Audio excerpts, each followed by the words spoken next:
live. We are live. Musta mga kalaro?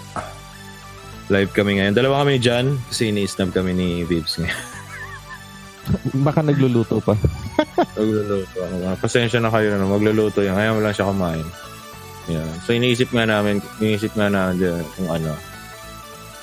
kung i-delay natin tong stream for like until 11 a.m. or so. Ay, 11 p.m. Late night na lang siya. Yeah, let us know. Para lang comment sila kung anong ano. Oo nga.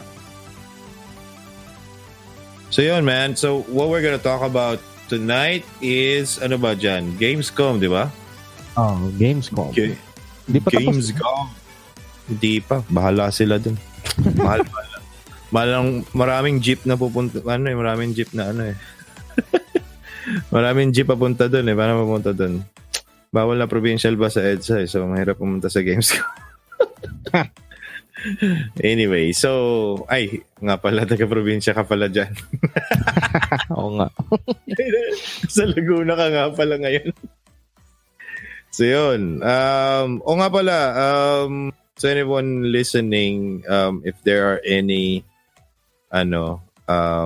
maglagay ka na lang dyan ng pin comment or something. That tell us if there are any audio issues. Anyway, the audio issues are fixed when we upload the episode, di ba?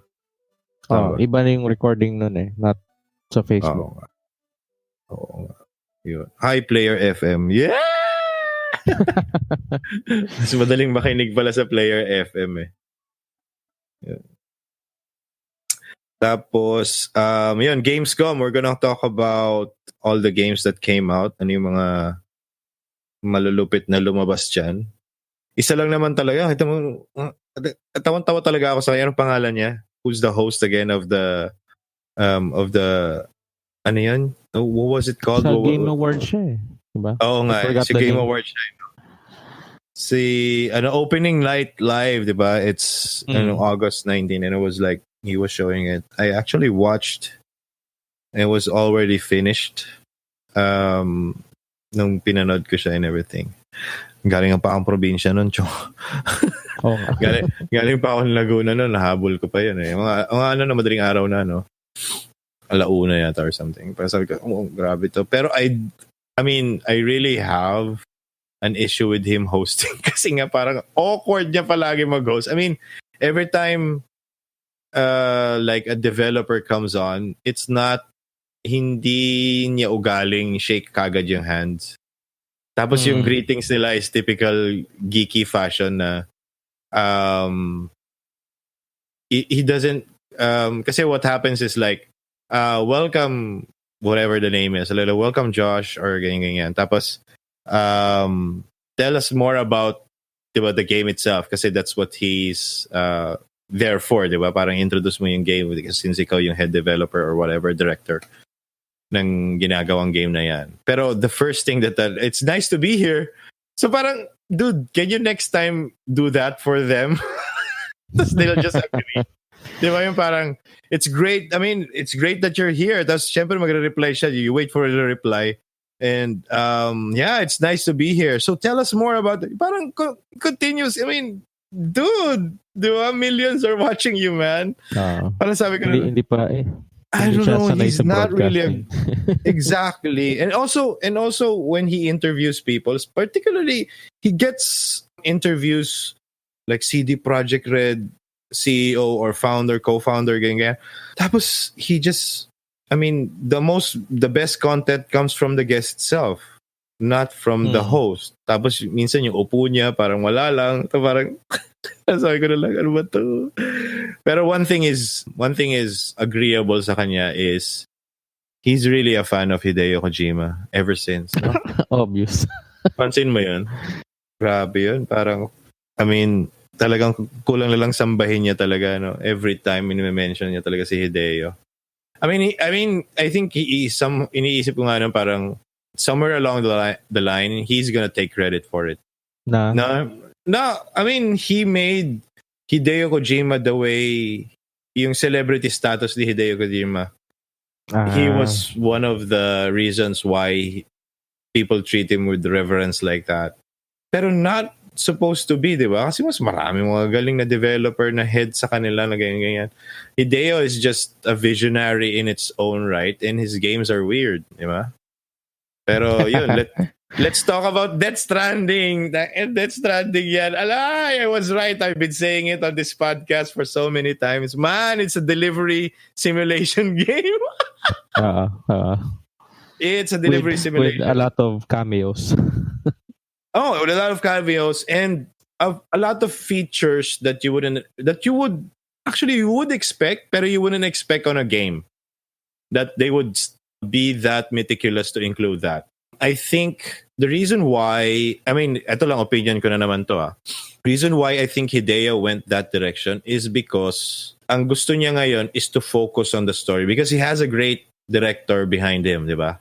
Mm-hmm. Sino nga to si Labyrinth? Guillermo. Oo. Yeah. Si Guillermo. So, siya ba yun? Tama. So, nalilito kasi ako sa kanya tsaka yung tsaka yung artist. Yung artista sa Sicario. So, nalilito ko sa names nila eh. Pero anyway, yun nga, ang tingin ko talaga why he went that direction is because he wanted the gameplay simple enough for people to catch on. But he wanted the story deep enough so that people would connect to it the same way people connected dun sa MGS, sa Metal Gear Solid. Kasi nga malalalim ang story ng Metal Gear Solid. But the gameplay is complicated enough. Meaning, it's a shooter stealth game, ganyan, di ba? Lalo na sa MGS 5. Dati kasi medyo tagilid ka talaga pag ang pinili mo is mag-gung-ho sa MGS. Pag nag-gung-ho ka, tapos pag na-alert mo lahat ng guards, mahirap yung game. MGS 5 din mahirap yung game. Although, you can continue that way. Meaning, pwede mong gawing action movie yung entire game. Versus yung intent talaga ng Metal Gear Solid is sa stealth franchise, di ba? Ngayon, I think ang ginagawa talaga ni Hideo, may stealth factor, which is ngayon may stealth factor pa rin. Kasi syempre, delivery boy ka lang eh. And I don't think anybody has seen sa mga trailers. I don't know if you've seen it or if I missed it. Pero I haven't seen a weapon being handled. Siguro, wala pang weapon. Meron, kasi if you had a weapon in that game, you wouldn't need a detector. Iba yung parang nag-a-alarm na parang flower sa shoulder nung protagonist. So, hindi mo kailangan ng gano'n. Meaning, that's a stealth factor. I think he is bringing... And I'm already seeing the reviews, man. I'm already seeing the reviews when this game comes out. They're gonna compare it to... What was that movie? A Quiet Place? Okay. So, they're gonna compare it to A Quiet... Because so far, the way I'm observing the enemies, they can't hear shit. But they can notice yung movements. Pero they can hear shit. Kasi maingay yung, maingay yung, and gumagalaw eh. Diba? Pero they can detect your movements or practically biological movements, not mechanical movements. They don't care about that. Pero yung, pero nandun na naman tayo sa thriller ni Hideo. Yung ugali talaga ni Hideo, yung kalaban, hindi mo kayang talunin. Kasi ganun din sa MGS, man. Particularly sa MGS 5, which is sad to say the only Metal Gear I've ever played. I think nasabi ko na naman yun. Pero yung sa MGS 5, may mga kalaban na only at the end can you actually fight them kasi medyo malakas-lakas ka na.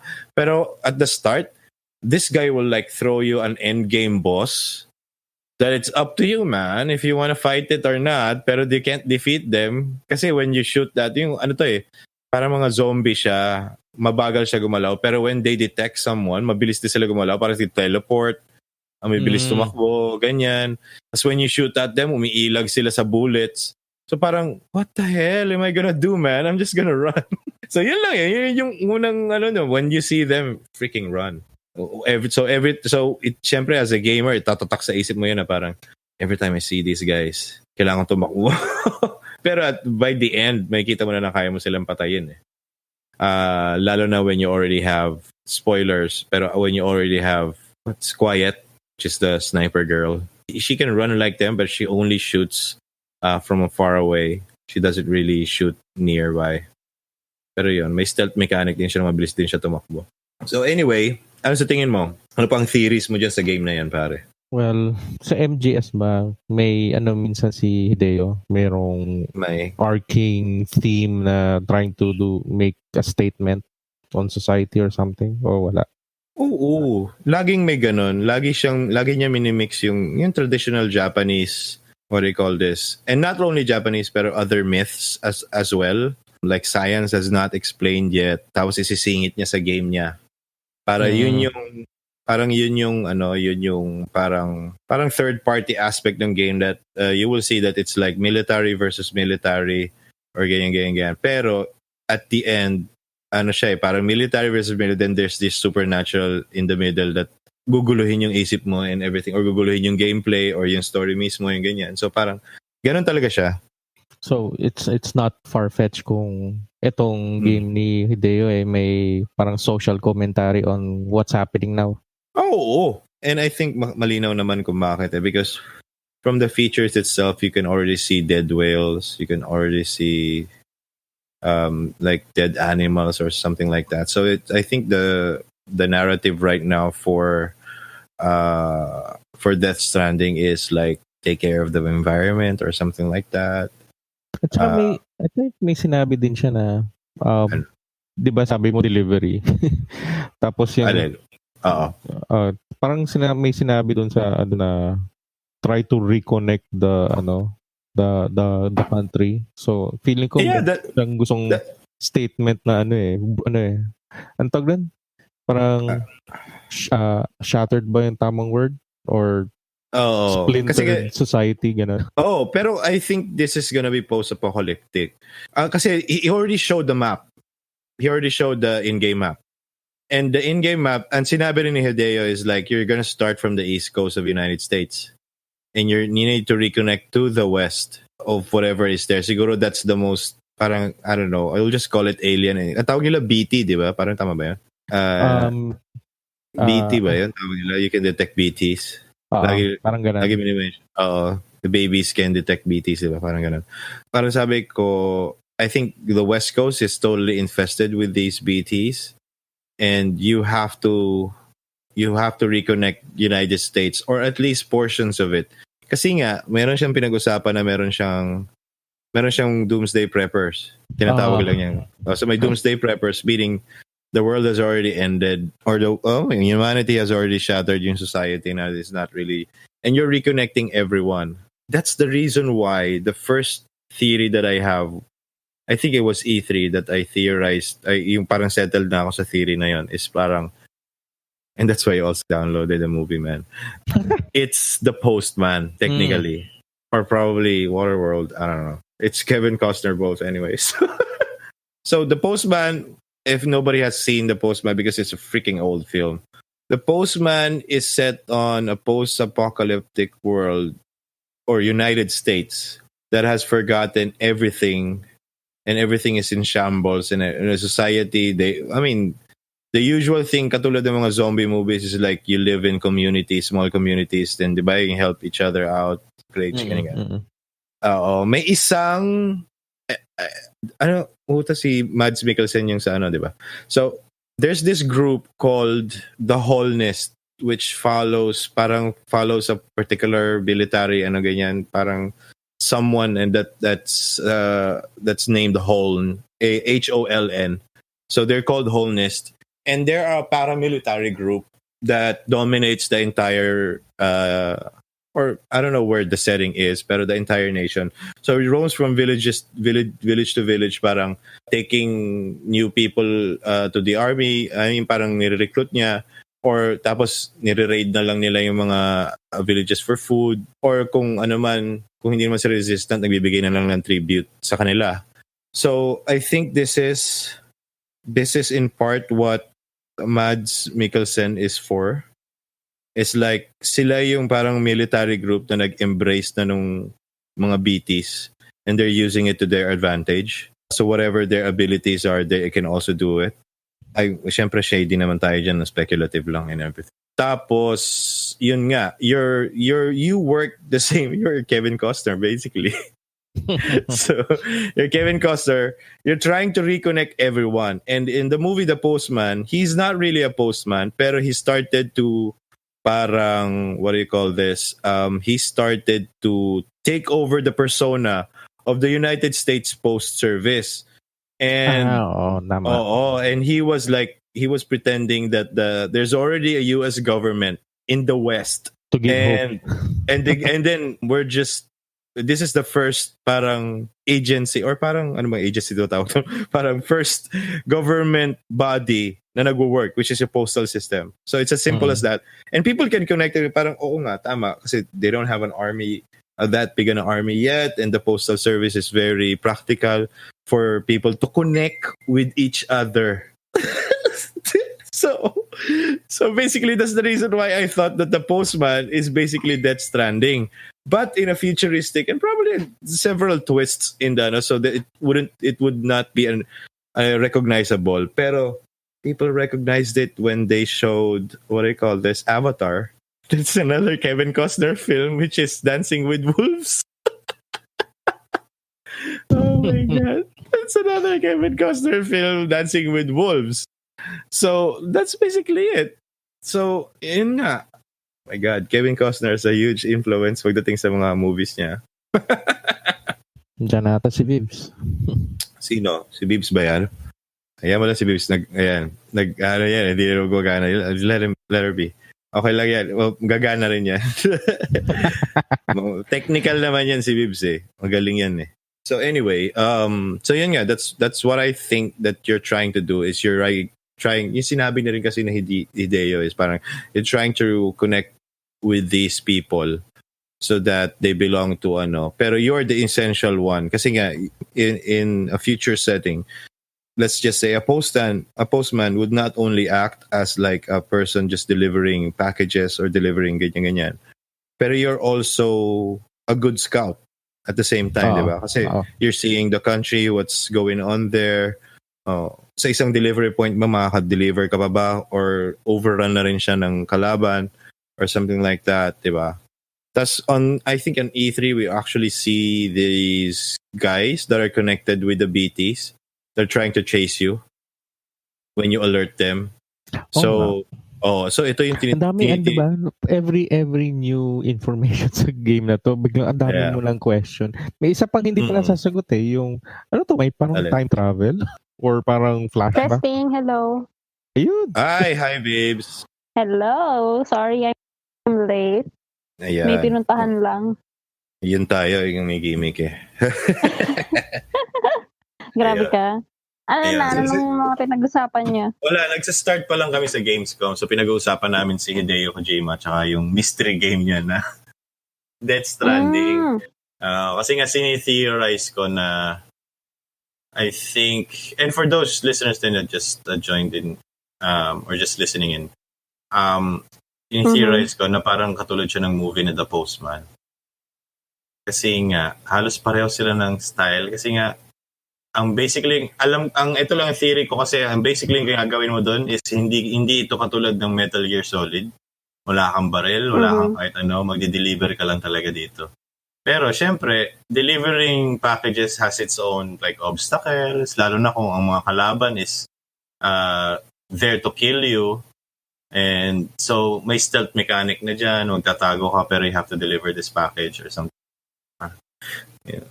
So, yun. Tapos may syempre may add na rin siya mga ladder. So, I mean, would you actually think of a ladder mechanic when you're talking about,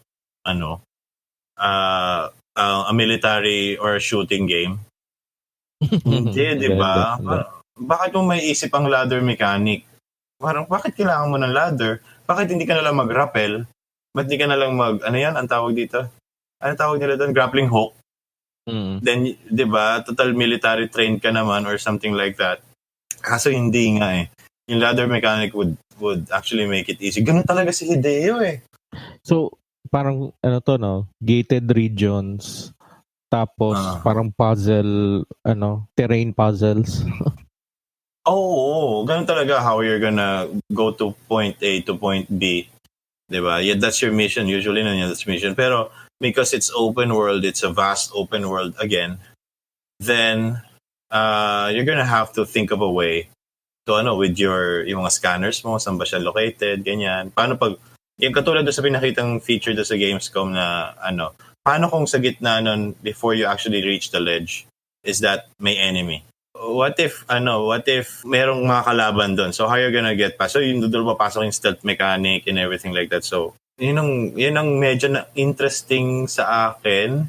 Well, it's Hideo kasi ang kulit kasi ng tao na to eh. Ang niya yung parang nitty-gritty talaga gusto niya i-include. Mga simple, umiihi lang. Di ba? Umiihi lang, sasama mo pa sa gaming mechanic. Bakit? Kasi nagde-deliver ka, kailangan mo umihi eh. So parang, alam mo yun? Di ba may sinabi siya pag palagi ka... Even the smallest details. Oo. Di ba sabi niya pag may umihi ka doon sa same spot for several times, may mangyayari. Oo. Oo nga. I'm sure pag start ng game na yan, lahat ng tao gagawin, yun ang unang gagawin. Is kayo nakakatawa dun eh. Kasi nga, I mean, if you think about it, ano ba yun, yung parang iihi ka. Parang sinabi niya kasi magkoconnect ka sa ibang tao eh pag umihi ka. So parang, if a lot of people pee on the same place, parang gano'n. Ano to? Sabi ko parang ano to, marking your territory. Parang sabi ko, talaga si Hideo, wala lang iniisip. Sabi ko, and here we are, parang the Project Red is actually making a great game at the same time, di ba? Pero they're actually struggling to actually convey yung gusto nila mangyari sa gameplay. Pero si Hideo, may ladder. Alam mo yun? Tsaka laki ng mushroom na yun, ah. Oo, parang, alam mo yun, pag si Hideo talaga naisip, parang naisip mo, oo nga, bakit sa GTA 5 walang umiihi? Ba't di ka umiihi? Bakit di mo kailangan mag-pee? Ba't di mo kailangan mag-CR? Diba? You can do those, pero it doesn't affect your gameplay. Pero here, I think, kailangan mo games na iihi ka na. Diba? So, siguro mag-jitter ka pag hindi ka makakapag-stealth mechanic kasi naiihi ka, hindi ka pa umihi. So, alam mo yun, pause muna. Tatago ka muna para umihi. Andyan lang yung kalaban sa kabila. Nakakatawa lang yan. Parang ba talaga? Ano talaga to eh? May pagka-genius din talaga yun, no? I mean, if marunong lang ako mag-Japanese, kakausapin ko yan eh. I-interviewin ko yan. Ay, tumatakbo sa isip mo. Diba? Anong tumatakbo sa isip mo? Bakit mo naiisip yung mga ganito? Hindi na namin kailangan ng gameplay na ganyan. Bakit mo sinasama? Ay, nakakatawa na talaga. So, ano pa ba? Ano pa bang nangyari sa Gamescom? So, tama na muna si Death Stranding kasi wala nang talagang alam. Final Fantasy 7. Oo nga, yan. Si Bibs. Final Fantasy 7. May demo na. Oo nga, in-announce. Yun yung pinaka na-excite ako eh. Yun yung highlight para sa akin. Nagulat ako kasi may demo na siya. Although, may rumors, or hindi ko sure kung legit to, na gagawin nilang part by part or parang episodic yung Final Fantasy 7, but the mere fact that you have a demo now is, alam mo yun, parang nagsisink in na talagang siya, i-release na siya. Ganon. Natuwa lang ako. Alam mo kung bakit natatawa ako sa sinabi mong episode? Bakit? Alam mo kung unang ilalabas? Bakit? Alam mo kung unang ilalabas nila? CD1 muna. CD1 muna. Yun lang. But still, the mere fact na meron na, doon ako natutuwa. Although, kahit na medyo nakakaasar yung part na episodic siya. Pero kasi, di ba, ang tagal inantay ng console fans, no? Final Fantasy fans, di ba?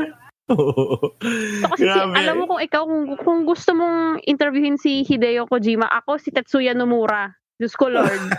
The king of delays and, mga detours. Di ba? Ako yun ang i-interview. Ano ba pumapasok sa isip mo? Ganon.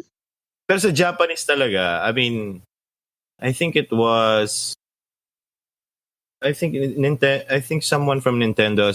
Sino ba yung sa Mario? Sino yung madalas pinapakita nila sa Nintendo? Yung parang boss nila doon na developer, tapos puro siya si Mario tsaka si Zelda. Ang favorite niya. Oh, siya yun. Latest? Hindi, hindi yung CEO ng Nintendo, meaning yung talagang parang face nila pag meron silang press con, tapos siya talaga palagi lumalabas and everything. So he actually already said na tatamad ako mag-Google so he actually said that mas okay na ma-delay yung game. Kasi at least pinaghirapan. Oo. Totoo naman. Pero kasi, isipin mo Final Fantasy 15, how long was it before siya na-release? 10 years. Kingdom Hearts. Na, although yung Kingdom Hearts naman kasi, yung part 2, yung kasunod niya, after 13 years, tsaka palang nirelease yung Kingdom Hearts 3. But, hindi, kaso kasi, ang tagal, di ba, na-release ng Final Fantasy 15 at saka ng Kingdom Hearts 3. Although sa Kingdom Hearts nga, meron siyang games in between. Kaso kasi, sa Kingdom Hearts 3, although hindi ko pa siya natatapos, pero for me, as a fan, sobrang saya ko nung na-release siya. Yung Final Fantasy 15 naman, feeling ko rushed. Kahit 10 years na siyang ginagawa, parang ang daming kulang.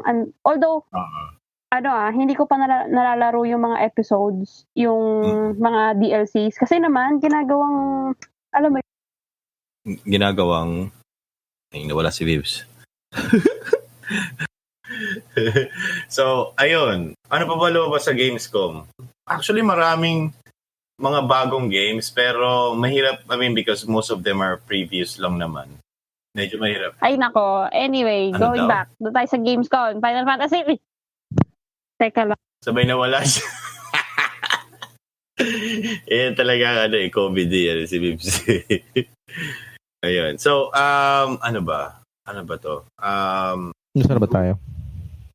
Hindi, Gamescom pa rin tayo, pare. So, PUBG. Yung mga PUBG fans dyan na mahilig sa, anong tawag dito?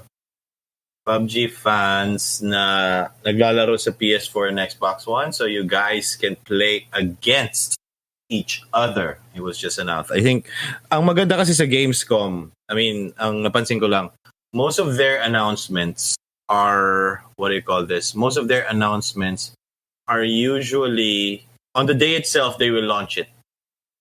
So, katulad ng isang, I think an experimental video game / movie or story or something like that, which is Erica, I think.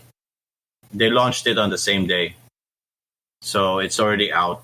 I don't know if I'm going to check it out. It's going to be hard. But I think it's just going to be a short video game. I'm not really sure. Siguro mga 4 or 5 hours lang yan. Pero it will probably be the new take. Pero it's much more expensive to hire actors, di ba? Oo. Well, siyempre, depende kung popular ang actor o hindi. Oo. Actors for what? Sorry. Kasi there's a new game that they showed in Gamescom, which is Erica. Try Google mo. Okay, live action siya. Tapos you choose the kung ano yung gagawin ng protagonist. So, what do you mean anong gagawin ng protagonist? Halimbawa, may nagte-threaten sa'yo. Parang so Witcher? Parang ganun. Para siyang dialogue box. Pero syempre, tunay na mga tao to. So they're gonna act it out. Alam mo yung ginawa ng experiment ni Netflix na parang choose your adventure. Yes. Okay. Parang ganun. Ano yung movie na yun? Nakalimutan ko yung movie. Bandersnatch. Oh, yun. Benedict Bandersnatch yun. The joke. So yun. Yun ba? Hindi ko sure eh. Hindi, Bandersnatch nga. So it's, I think it's hindi yun ang sinasabi ni JB. Pero what he's saying is parang ganun ng feel. It's almost the same. Grabe no, dyan, yung mga panahon natin, libro lang yung gano'n. Choose your own. Go to page, ganito. Sira ulo yung mga nagbabasa dire-diretso from start to finish. Ang laki ng warning. Ting, gulo-gulo naman ang story na ito. Tangki kung mamimili ka kasi. Nakakatawa lang doon. Ay, galing-galing din. Para pinag-iiba-iba lang naman nila yung page. Pero it's a new take, particularly since it's live action. So I'm thinking, kaya ko sinabing it could be expensive or something like that. Pero this could be the new way of conveying stories, like what they did with Telltale Games. So, yun. Kasi nga cartoony naman yung Telltale Games, pero they're using real actors' faces or something like that. Diba? Katulad sa Game of Thrones. and everything. And the actors are still acting. Bakit hindi na lang natin bigyan ng extra pay yung mga voice actors and they just act out the scene right then and there, di ba?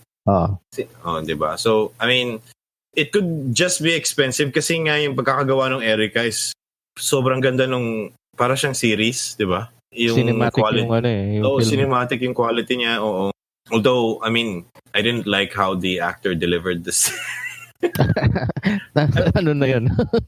Oo. I mean, trailer lang yun, pero na-awkward na kagad ako ng lalaki na parang kung paano siya mag-deliver ng lines. So parang awkward na parang, may awkward moment. So parang, pero yung actress herself was actually good in delivering and seamless yung dating pag scenes. Pero ano na lang naman yun cut na lang naman yun sa cinema sa filmmaking So, kayang-kaya talagang gawin yun.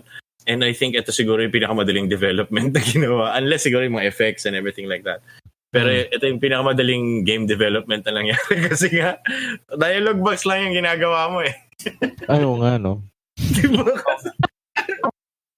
Ano ang class? Uy, yun, may nagpapiano.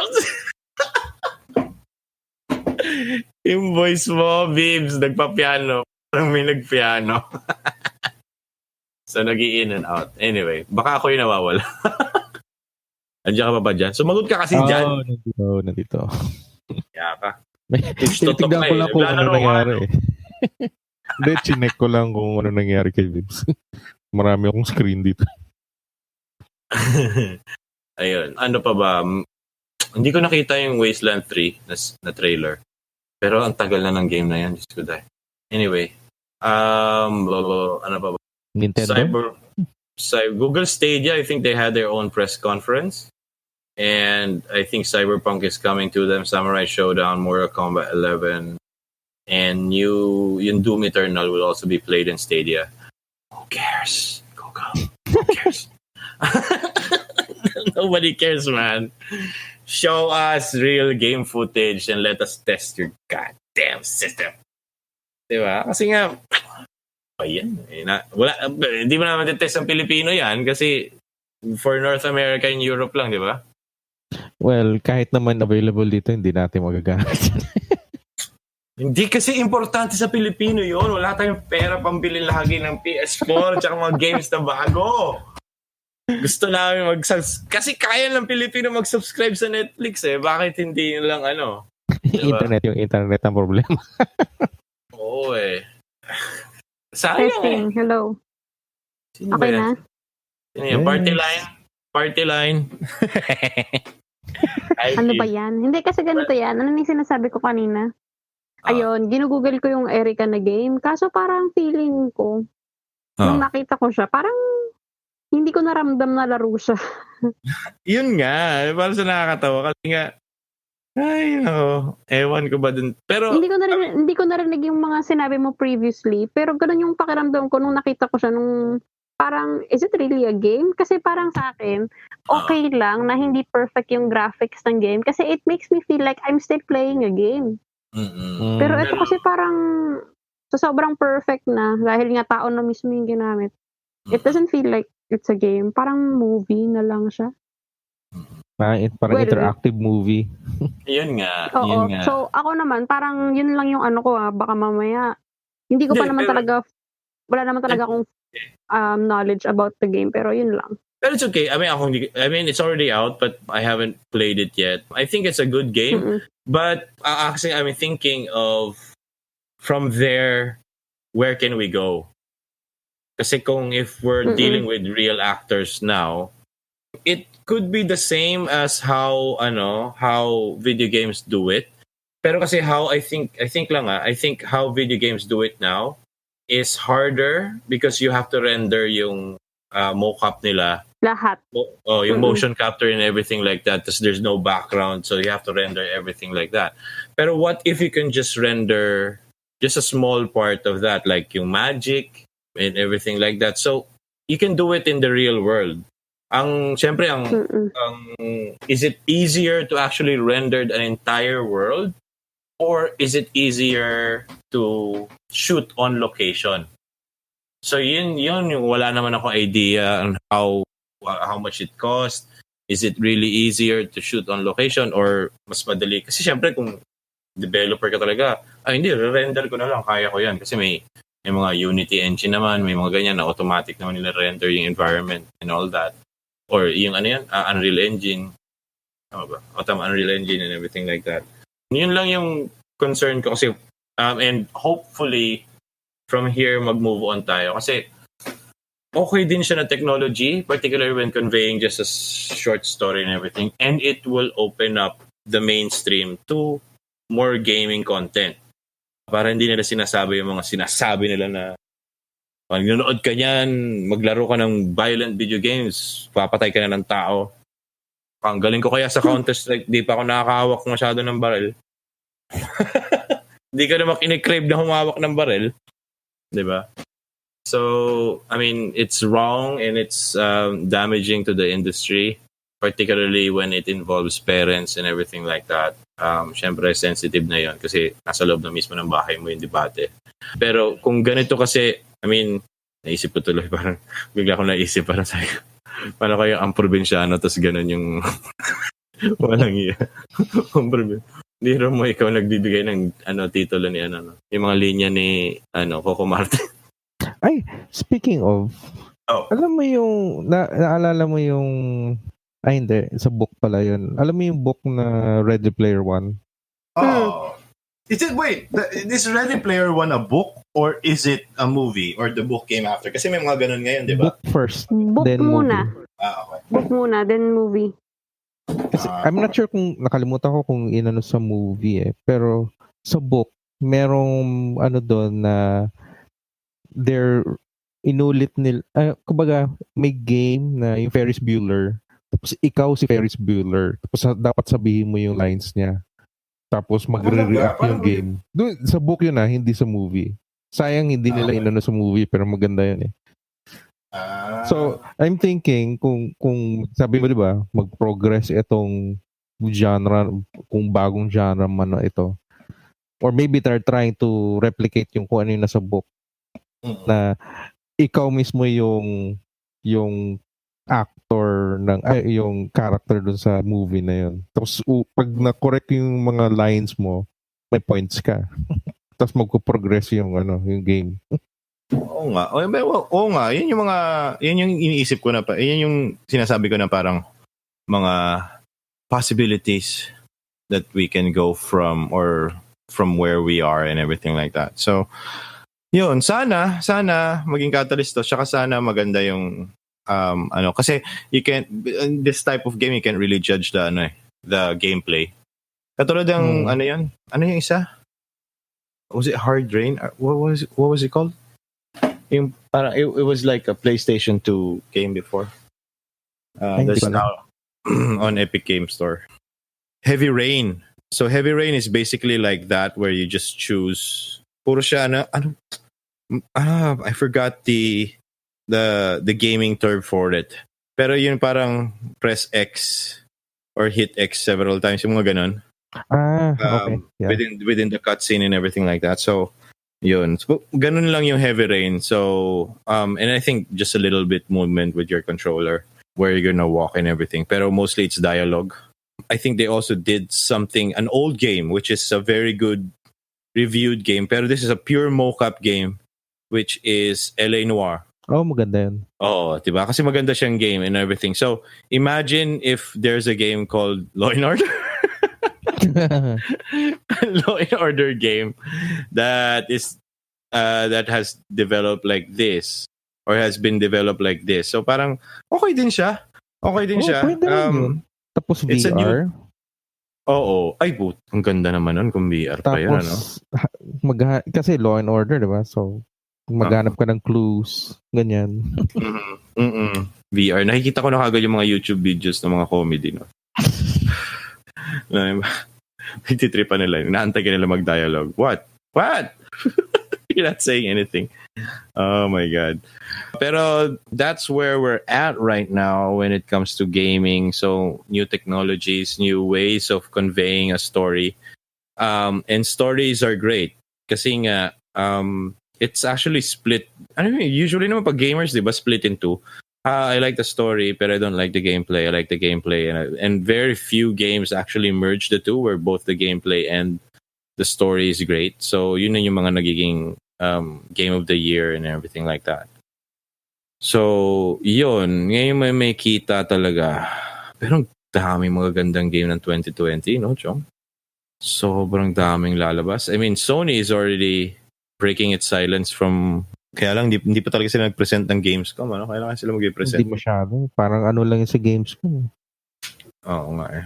End of the year pa siguro. Pagdating ng ng Sony, nila, yung usually annual thing nilang ginagawa. Mm-hmm. And I'm thinking kasi they're securing launch titles for the PS5. Eh. That's why they're not saying anything. Yung Sony? Yeah, yung Sony. I think they're securing right now launch titles that they can brag about when PS5 launches. Kasi that's what you're supposed. Next year siya? We don't know, man. We don't know how far off the technology is or the production is. Or kung production na ba talaga siya. Production stage na ba talaga siya. So usually pag production stage, pasok na yung marketing yan eh. Mm-hmm. Di ba? Kasi hindi ka naman makakapag-create ilan bang gagawin natin. From the first batch of PlayStation 5s, I mean, it will always come from the marketing numbers. Kung maganda ba yung reception, kung maganda ba yung so I think gawa ka agad ng 1 million unit. Sold na agad yun. Pero yun nga, I think that's what they're doing right now. They're securing titles or they're talking to developers if they can build for PS5 na. Particularly now, the focus is like 4K. And 60 frames per second. Pero I doubt they can make 4K with 60 frames per second. Probably 30 frames. Medyo mabigat yun. Kung 4K plus 60 frames per second, no? I mean, it's not... Even PC right now is struggling. Not because PC is actually struggling with the graphic part. The graphic part's walang issue. Pero the frames per second is an issue because the technology is not yet there. Kailangan ayusin ng mga ng what do you call this, ng yung mga gumagawa ng graphics cards in console, particularly AMD, because mostly AMD talaga gumagawa sa mga, kasi mura lang sila eh. Hindi mahirap. Pero ako, sa akin hindi ako bibili agad ng PS5. Hindi ako bibili agad ng PS5. Hindi may kasi Philippine server na daw. Parang hindi, ganito kasi yan. Kahit magka-Philippine server, ito kasi yung problema mo. Parang lang yan eh, parang PS3 and PS4 nung it was... Okay, kaya mo yan, te. Kaya ng VPN mo yan, te. Hi. Wala. Nawala. So, ano ba yung huli sila? Diba, syempre, at first, wala naman yung masyadong games eh. Parang, ang gagawin mo, ilang taong mag-aantay ka din ng game. Humabol lahat ng sinabi mo. Karamihan pa naman ng mga i-release na games 3 seconds, lahat ng sinabi mo. Kahit na may PS5 na. So, alam mo yun, parang sa akin, siguro papatagalin ko muna siya ng mga 1 to 2 years. Pangit lang VPN nga. So, tingin mo ba yung VPN o yung connection? Keyboard warrior na lang ako dun sa video. Nakakainis. Connection. Hindi, kasi ang sinasabi ko, connection na to. Nakakailang VPN na ako eh. Hindi, pero ang sa akin nga kasi, there won't be a huge library of games at first. Which is the usual naman na problem ng mga ng mga bagong release na console. Tapos yan pa, parang alam mo yun, mag-optimize pa sila ng mga games, hindi pa yan at first magiging perfect. So, karamihan pa ng i-release is pang... Karamihan pa ng i-release is talagang naka-queue pa sa PS4. So, kami ganun na, hindi kami agad bumibili ng console. Kahit sa PS3, number one PS4, challenge late na kami nagkaroon. New console. Sa mga That's the reason why a lot of like Sony fans, Xbox fans are pushing for backwards compatibility because I mean the best games of any console comes at the end of the life cycle, which is what we're seeing right now sa PlayStation 4.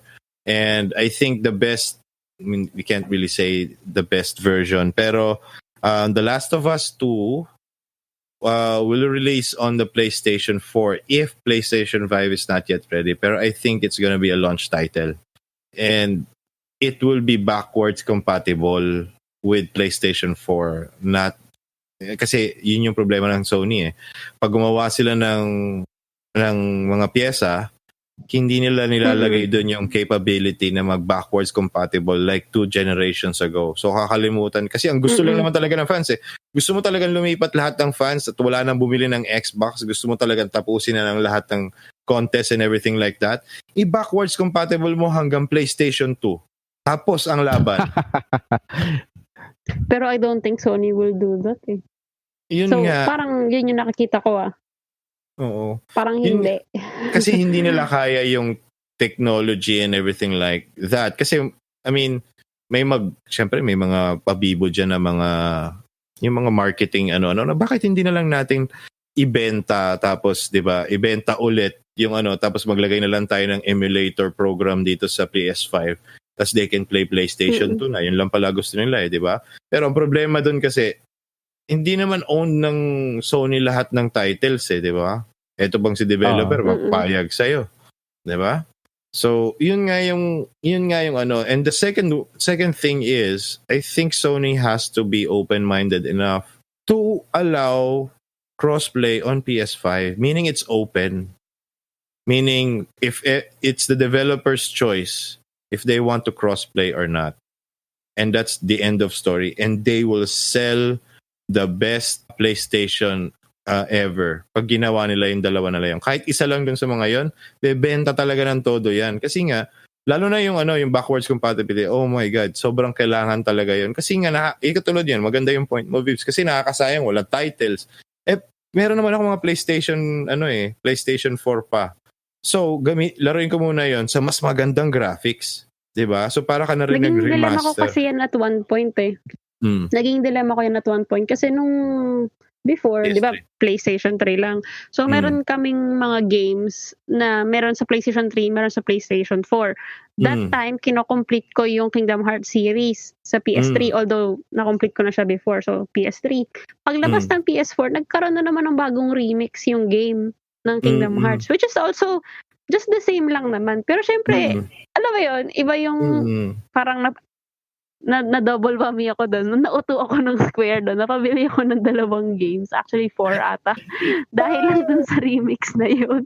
Kasi, basta nakakainis. Alam mo yun, parang, so I don't think they will do a backward compatibility. Feeling ko hindi. Not in the near future pa. Alam mo, VIVZ, last week, kung sinabi mo yung na double whammy ka, hindi kita maintindihan. Pero ngayon, naintindihan kita eh. Di ba, Jan? Hindi ka na ikwento. Ayaw ko ikwento. Ayaw mo na. Ikwento mo na, ano yun. Off the air na lang. Nabanggit mo na eh. Sige, off the air na lang. Mamaya na lang, after na. Off the air na lang, Ibulong mo yan. Oo. Hindi, pero yun nga. Di ba? Yun lang. Tapos may mga games kami na basta, yun yung naging problema ko. And I don't think Sony will be open. Kagaya ng sinabi mo yung cross-platforms whatsoever. Kasi nga, they're so big into exclusivity. Yun nga. Ang so, akin I don't nga think kasi, gagawin nila yun. Ang future kasi talaga is no more exclusivity and selling your products to everyone. Kasi nga, ang future is no consoles or no PCs. It's streaming talaga. Yun yung future talaga. Kasi ang kailangan mo lang naman dyan is, right now, the entire world is structuring itself for, ano nga to? 5G. So, it's structuring itself for, it's actually structuring itself for 5G.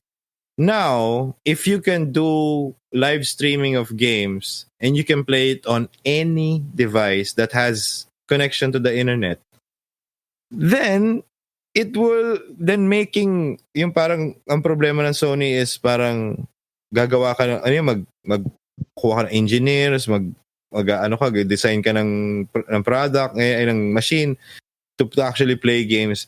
Mau-obsolete 'yon.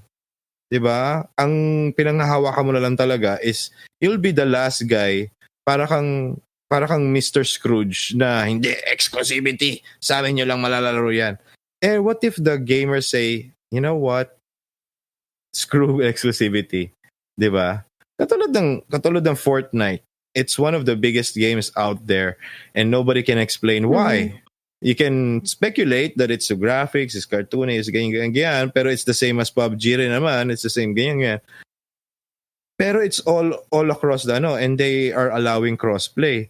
So if you're looking at that, if you really want to make money, then exclusivity will be out the window. Katulad ng nilolok na kasi ng yan eh. There will be a time where Sony will experience what Microsoft is experiencing now. They don't have exclusive titles. Nahihirapan na silang kumuha ng exclusivity kasi nga, syempre, mas malaki dapat yung bayad mo or may bayad ka pa dapat sa developer para mag-exclusive sa'yo. Diba? Or mag-acquire ka ng mga studios which is much more expensive. Diba? In the long run, it's not really conducive kung ang mga selling mo lang naman is like a few thousand lang nadadagdag sa'yo, ganyan-ganyan. Pero yung ginastos mo, hindi mo na-cover. Diba? Tapos yung projection pa ng mga ng mga financiers yun, ganyan-ganyan, na dapat ganito kayo, kung hindi kayo break-even lang kayo by the end of the year or something like that. Palugi talaga kasi nagbabayad ka ng mga pyesa eh. Tapos gawa ka pa ng gawa ng mga console. Kaya nga, sobrang parang na nga sila eh, parang nasing mga Apple, yung pag lumabas ang isang console, asahan mo, inaabangan ng mga tao anong sunod na version, slim version. So, para na siyang mga Apple. The usual. May 5S, may ganyan. Di ba? Parang mga ganon. So, parang, so it's all about just selling the products itself and doesn't really last that long. So, mas maganda na is let's all go, yung parang wala nang physical copies. Let's go all go online. Tapos, let's not, may mga sarili namang issue talaga pag, what do you call this, pag streaming, kasi parang hindi mo pag-aari yung binili mo, maraming tao gusto mo yung pag-aari, gusto nila may physical copy, gusto nila na, habang jumejeb sila, nagbabasa sila ng physical copy. Nagbabasa. Physical copy girl ako. Habang nagbabasa sila, jumejeb sila, gusto nila, binabasa nila yung manual. So, grabe naman yun.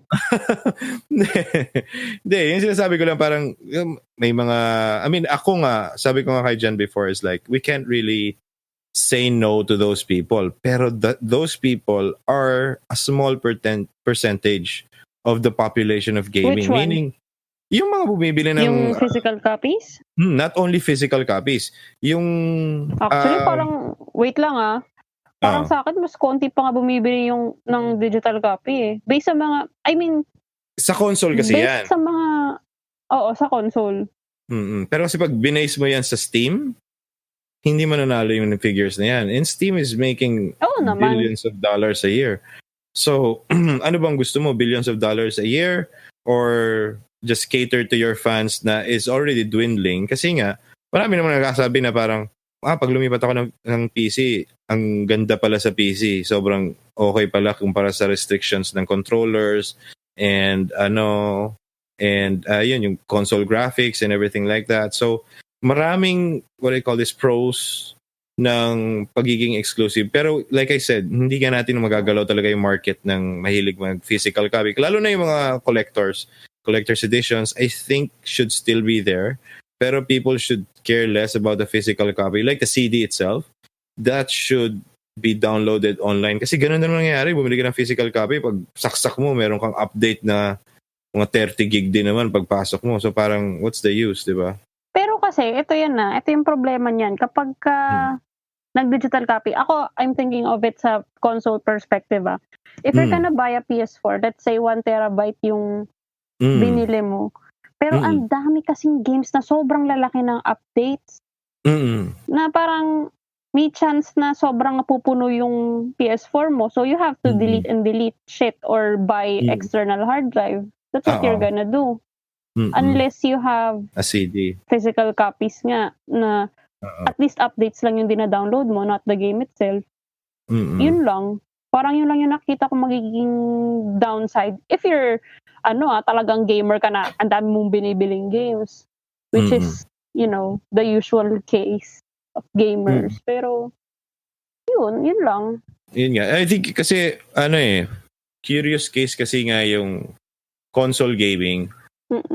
nothing really against it because I was a console gamer for so long and all that. So, masarap din talaga magkaroon ng physical copies and everything like that. Pero, ang akin lang, what we're talking about right now, they're actually talking in their rooms, is it sustainable for the future? And they have the numbers and all that. So, whatever they come up with, I hope they actually think of the consumers as well, yung mga gamers nila and everything. What's best for us, because without us, alam naman natin na hindi naman mag-exist yung mga company na yan, di ba? So, yun lang. Totoo naman. So, ano ba? Maiba naman tayo. Diyan, i-announce na natin ng ano. Sino ba nang nanalo sa versus ni Dexty? Hindi, na-announce ba na? Hindi pa na-announce yun. Wala tayong episode last week. Wala tayong episode last week. Okay, si Dexty tsaka si Dexy. Sino ba nanalo dyan? Si Dexty. Si Dexty? Hindi ba parang I mean, I saw it before na humabol pa. Pero munti ka nang matupad yung hiling ni ano. Yung percentage. Ay, 69? Munti ka, 68 siya. Oo nga. Sayang, Dexty. Congratulations! Ikaw, mas pinili ka ng tao kesa kay Dexy. Ayun. So, yun na lang masasabi ko kay Dexy kasi bata pa siya. So, sunod, si ano naman, ang The Gossing Fiao Sisters. Sino nanalo? Wala naman ako lang. Wala ba nag-vote? Wala masyado. Ikaw nag-vote? Sino binoto mo? Ako lang nag-vote. Ay, nako. Sabi ko talaga kasi sa inyo, Dota 2 ang ilagay nyo dyan. Tinang maraming sasagot niyan. Lalo na magpa-finals na. Hindi aabot yung... Hindi, di wag natin gawin Wednesday. Kailan ba ang finals? Sino ba magpa-finals na? Kasi I think 2 days na lang, finals na. Oo, Friday. Sunday. Ilagay na natin. Hindi mag-call tayo, maybe tomorrow. Para Sunday, makukuha na natin yung results. Kasi ilibre tayo ni VIVZ ng Battle Pass ang manalo daw. Grabe kaya, abang kaya ako. Everyday kaya akong nanonood. Kung Diyos ko, maghapon na yun lang yung naka-on dito sa flat. Kasi nga, lakad matatag! sinusubaybayan ko lahat ng games. Lakad matatag! Yan. Aso hindi naman kasi kay Dota 2 gamers. Kaya, ba yan? Hindi, nasubukan ko na yun dati. I suck. Dota? Oo. Talaga. Teka, dyan nasa PBCom ka ba before? Oo. Wala lang. Bakit hindi ganong tawa? Kasi pasensya na sa mga OMs namin before. Mga 3 oras kasi kami mag-lunch kasi nagda-Dota. Grabe kami. Ako ang problema eh. Ako yung talaga yung ano dun. Oo. Staffing nawawala kami. Oo. Kami, naman ako bisor naman kami. So, alam mo yun. Pero may mga tier 2 naman kami. So, magla-lunch lang kami ha. Alam na lang. Wala kami ng matagal, no? Lalo na yung mga last game. Ay, patay. Huy! Ubus na yung shift natin. Nautakan ko kasi sila more often than not. Kasi nga, most of the time, I think I was opener. And sila mga, may shift pa. Tapos, gaganon ako. Game? Madaling araw. 2:30. Game? Station 168. Yun nga mahirap sa Salamat sa... Saan? Ano yung sabihin ko? Nakalimutan ko. Yun yung mahirap. Iniisip ko tuloy yung mga companies na merong game station. Paano kaya yun? Oo. But, siguro magababad lang ako doon. Oo. I mean... Pero, hindi ako... hindi ako na-tempt sa Mineski ng SM North ever. Diyos ko naman, ang mahal naman kasi doon ng per hour. 100 per hour. Pabubisit ka maglaro, para puta na ba binabayaran ko dito? Gintaw. Diba? Sa bahay na lang ako maglalaro. Tsaka hindi naman high-end. Hindi naman sila high-end Hindi naman high-end yung mga PC nila. Mga mid-range lang yon. Kala ko kasi dati, because of their setup, ganito ng setup, diba? Yung mga may RGB pa sila and everything. Pero hindi, mga mid-range lang mostly. Because, I mean, I could understand the reason why they would go mid-range. Kasi nga, mahal. I think the first one who actually did what do you call this? High-end was like High Grounds High Grounds? but the naman. thing is, by after a year, wala na, mid-range na lahat yan. Sabi ko, bakit kasi yung mga games nila doon for those who don't play, who just yung mga parang sanay naman sa mga PC shop and everything, they have lots of games there that's pre-installed. But the thing is, kahit yung Total War, Rome Total War, they couldn't handle the graphics at full eh. So parang sabi ko, ano to, mid-range? Baka low-end pa to. So, wala. So, hindi na ako na-believe doon. Kahit Predator sila lahat. Pa yung casing lang siguro Predator. Pero ang tawag dito, naisip ko lang tuloy bigla. May naisip akong bigla dalawang bagay. Gusto ko umuwi ng Pilipinas para lang makanood ng Dota sa high grounds. Pangalawa, eto yung mas importante.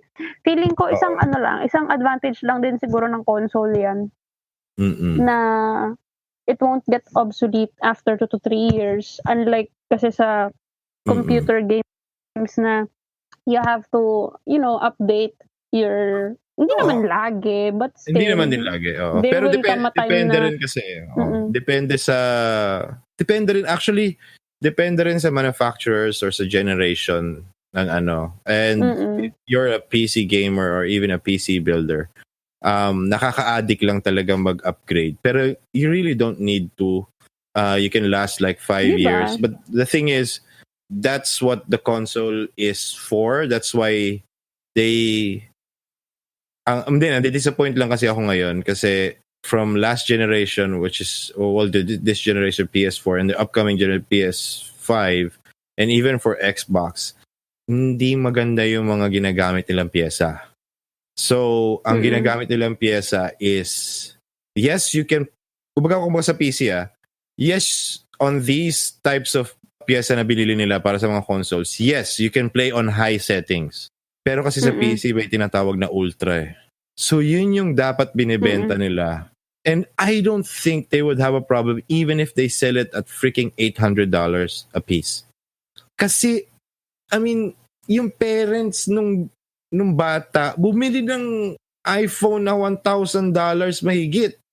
Bumili sila ng mga phones, ng mga Samsung na 1,000, 50,000 pataas ang mga presyo. Bakit hindi mo pagbibigyan yung bata din na magagamit niyo pa yung 'di ba? Tulad ng sinasabi ko dati sa nanay ko, bumili ako ng Xbox eh. Kailangan ko ng DVD player. Bili kang DVD player, pangalan Xbox. Seryoso, nakita nila. Bakit may controller to? Natawa sila. Tapos yung DVD control, yung ma-recall this, the DVD remote, sold separately. So parang binili pa nila para lang makapaglaro. Wala rin. Pagdating dito, Region 1. Alam mo yun? So, sablay. So anyway, yun nga. Yun lang yung iniisip ko. I don't think they would have a problem if they raise the... pero kasi, yun nga, ginagawa na tong mga mga machines na to ngayon, and I think they're starting to go into production, and they will announce their new game, their titles and everything by 2020, which is akala ko rin kasi 2019 would be the biggest gaming year of all, pero I think 2020 would which would be okay. Kasi 2020 is the end of the century. End of the decade. Sorry, end of the decade. Maraming nag-anniversary ni dyan na release. Katulad ng mga Skyrim, di ba? So, so marami na dyan mga 10 years. So, 2020, announce din dyan ang Elder Scrolls 6 and everything like that. So, I think 2020 will be the year. Tsaka, 2019, tumahimik ang Sony eh. So, 2020, mag-iingay yan. Oo, kasi focus sila sa Final Fantasy. The joke. Nag-release pa ng remaster ng Final Fantasy 8. So, oo nga. So, I love it. Oo nga. Sana lang kumita yung Final Fantasy 8 para ma-remake na.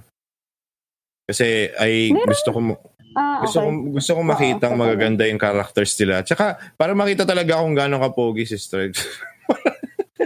Medyo okay naman na yung okay yung nirelease na picture nung remastered version hindi na pixelated yung mukha ni Square. Kasi yun eh. What do you call this? Parang remeshing or something like that. So they're just changing what they use, yung assets that they used before. So pero kumpara naman ngayon sa Final Fantasy 7 which is based on what they look like dun sa mga movies. Sa Final Fantasy 15 pa lang Oo, yun yung maganda kasi talaga. So yun, hindi siya kagad it will age well. Ika nga kasi mukha naman siyang anime. Versus what you had in PS2 or hindi PS1 pa palang FF8 PS1. So yung voxels pa halos, 'di ba? So hirap na hirap pa silang ayusin yun. So 'di ba? Tapos yung sa meme ni Squall. Yung you're the most handsome guy in this era, in this party or ball ba yun? Tapos ganun yung mukha. Hoy, pogi na si Squall, no? Grabe kayo. Grabe. Pupunta na, ang dami na naman papasok sa school. FF8. Oo nga eh. Pasok na naman kayo sa school. Sobrang na-miss ko nung mag-PlayStation. Grabe. Sobrang puro Dota lang ako dito. Gusto ko nang maglaro ng console. Nakakamiss. Anyway. Uuwi na yan. Natatansa ako actually. Bala na, pag-isipan ko muna. Anong ginagawa mo sa Pilipinas? Gusto ko lang maglaro. Gusto ko lang maglaro, kaya ako umuwi. Bakit? Ka-console lang ako.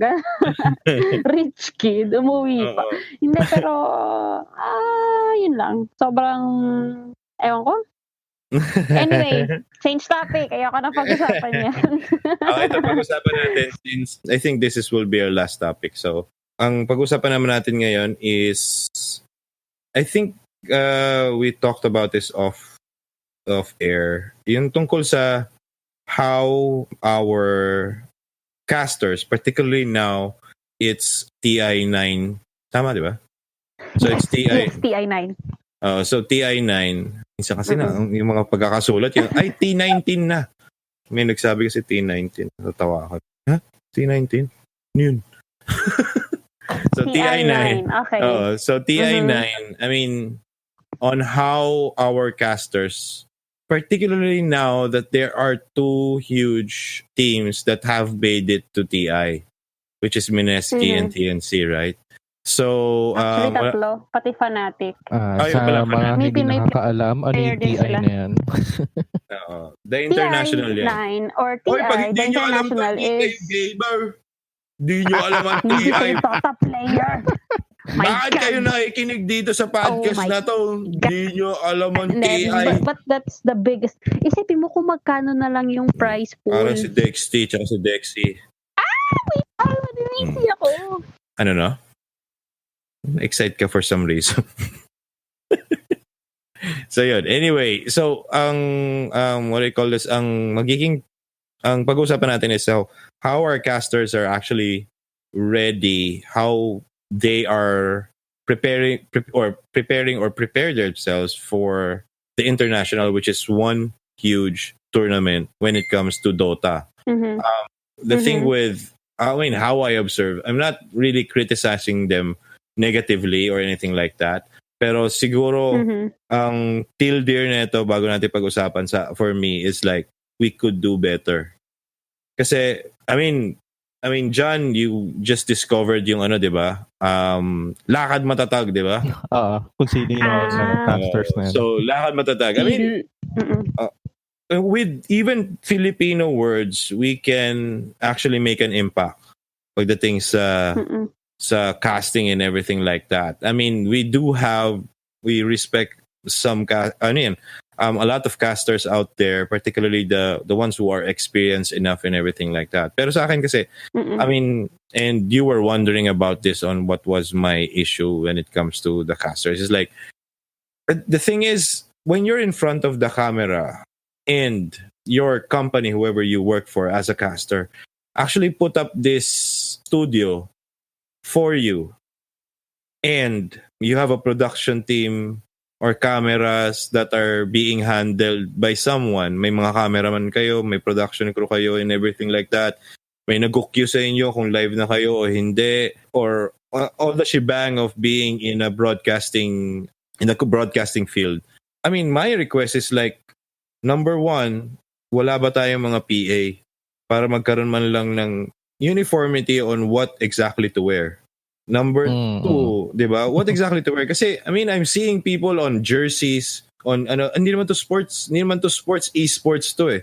And, I mean, ang laki ng in-improve, or from the beginning actually. Most of the international casters out there have built themselves up to a respectable level na pag humarap sila sa isang stage, they are actually in coat and tie, they have some kind of fashion going on, na kumbaga ika nga pwede pang GQ. Hindi ko sinasabing pangit ang mga caster natin. Ang sinasabi ko lang, you guys look like, I mean, sometimes you guys look like shit. This is TI. Hindi Nalala ko to, tuloy.